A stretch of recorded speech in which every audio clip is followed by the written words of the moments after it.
Hello bro. Alors bro, ça veut dire brother en anglais, ok. C'est sympathique, tu vois, c'est familial. Alors je vais répondre à ton message. Tu poses la question si le fait de mettre quelqu'un en gérance mon entrepôt, ça veut dire que je lâche l'affaire. Eh bien pas du tout. C'est justement pour scaler plus.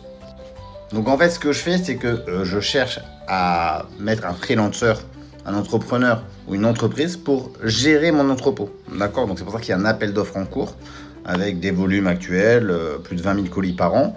L'idée, c'est que moi, je gère déjà l'usine en Chine et l'entrepôt en Chine, parce que j'ai pas que l'usine, c'est usine, entrepôt, Chine, qui est le centre névralgique du système, qui permet de shipper sur l'entrepôt Europe. Et donc, je peux pas être partout. Je pense que c'est assez facile à comprendre.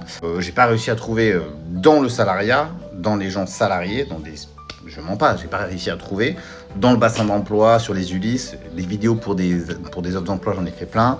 Des CV, j'en reçois très peu. Sur ceux qu'on a reçus, qu'on a recrutés, aujourd'hui, on s'est retrouvé avec des gens pas suffisamment sérieux ou pas suffisamment compétents, ou les deux en même temps, tu vois.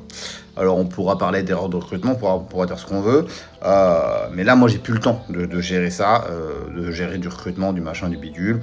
Pour un job plutôt simple, je trouve que bilan des cours, c'est assez compliqué. Donc, il faut vraiment mettre quelqu'un qui sait de quoi il parle, autant que nous. Donc, moi, je sais de quoi je parle.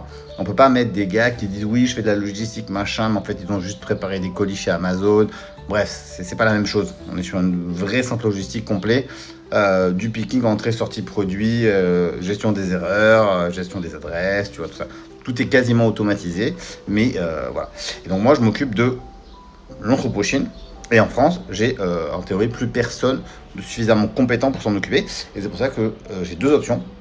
Soit je sous-traite à un entrepôt externalisé, soit je mets en gérance, en freelance, ou je mets un freelance ou quelqu'un qui va gérer mon entrepôt en fonction des volumes de commandes et des expéditions. Donc le chiffre d'affaires qu'il va faire mensuellement peut aller du simple au triple, ça va dépendre du volume de commandes.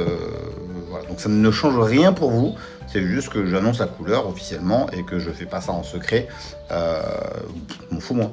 Et donc du coup vous avez potentiellement une nouvelle personne qui va gérer l'entrepôt François. Ça change rien pour vous, à part que vous aurez peut-être un interlocuteur, en tout cas je l'espère, beaucoup plus investi que ce que vous pouvez avoir par le passé. Voilà, sur ce, je vous fais des gros bisous. Et si vous êtes intéressé pour prendre le contrat d'appel d'offres, vous pouvez me contacter en MP.